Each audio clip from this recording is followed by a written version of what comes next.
Hey guys, I'm working on making charts for the new songs that I'm trying to get tutorials made for.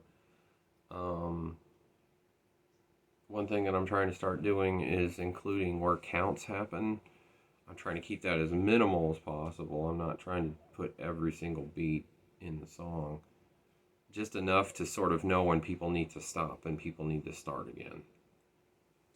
And I'm trying to include like the little lines that they usually put in music where a note is held out, like a phrase or a word is held out, like instead of saying C, it's like C, and that line is the E that goes out. And I'm trying to approximate the line measures to be what the timing is on those things. And I may like go as get so anal as far as to like standardize, like if it like has two line spaces, that's held out for a quarter note, and four would be two quarter notes. Maybe that I don't know how painful I want to make this. And I'm the first one to feel it because I'm the one making the chart. So um, there's that. But yeah, I'm trying to keep it to a minimum, just so like because I played in a band where I would bring a song that I'd like, oh, this song would be great to cover, for this week's message or whatever, because I played in a church praise band, and these people had never heard this song. So we would practice for about 2 hours or maybe more on Saturday, and then we would practice maybe for another hour on Sunday, and then we would perform the song. So we only had, and I know from what other people told me about that, that's actually lucky to have that much time to put a set list together and put a new song into the mix and learn it. It's but that was where we lived. We always used charts and always had that extra day. Thank goodness to really give a song some extra attention, especially if it's a new one. Um, and if you're trying to pick up this song for the first time, it's like a song you've always loved, and here I am. I've made you a chart to follow along while you practice it. Um, I want to make sure that I'm guiding you correctly with the counts and things like that. So I'm trying to take the time to include those, but I'm not trying to be so anal about it that it's crushing at the same time. I'm trying to find the balance with it.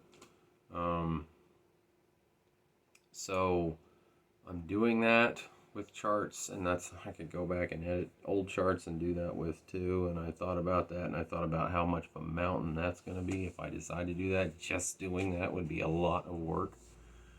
Um, you know, on top of all the other large project pieces of this thing that I do, like I have to learn how to edit videos better. I probably need to increase my music theory knowledge more so I can explain things better, yet try to keep it, friendly for folks who don't necessarily use music theory, not try to learn it but not overdo it, and go on for hours about the music theory of a song. Only like the way Rick Beato does it, he gives you enough, I think, to where it's fun to still watch.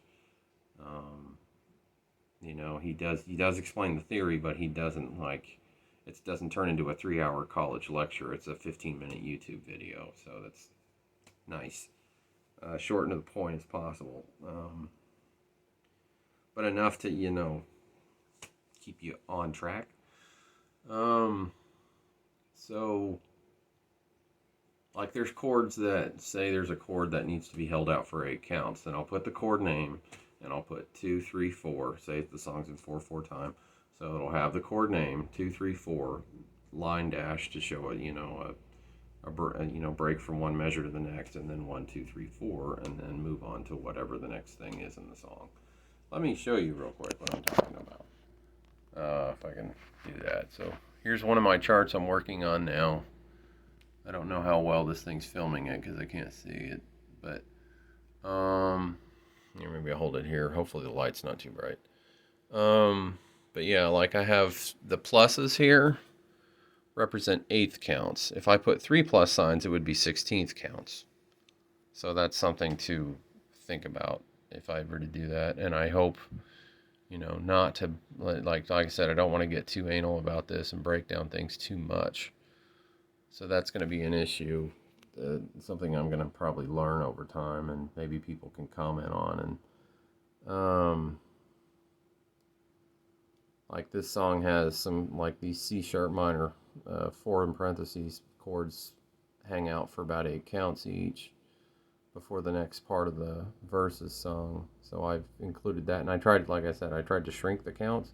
They're there, but they're not like, screaming in your face or whatever to keep track of them. But just to keep things in time, because sometimes you have a band that, like I said, you're learning the song the day before, and you want to make sure things are where they need to be at least. And like this verse 1, I don't have the 8th counts that I put in verse 2, so I might, or I kind of decided to do that different. I'm sort of, like I said, I'm learning how to do this as I go. So I'll probably change what this method is here to that method there. I think it's probably what I'm going to do there. I know this video is like big and long, but if you care, then that's nice. I appreciate that. And like here, I made the chord name is actually a couple sizes bigger than the counts, just so it stands out more.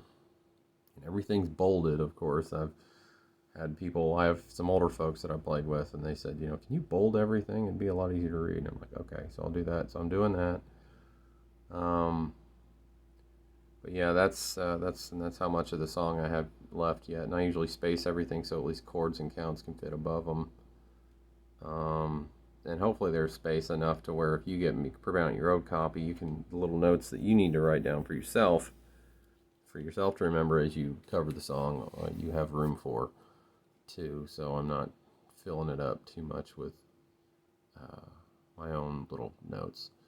So yeah, but yeah, that's what I'm trying to do to keep things in line more, sort of a development, I guess I could say, with my chart making. And then you have this chart that's got the chords and the lyrics that's only maybe 2 or 3 pages long. Well, this one's actually looking like it's going to be 4, maybe 5, versus a 13-page thing with notes and everything.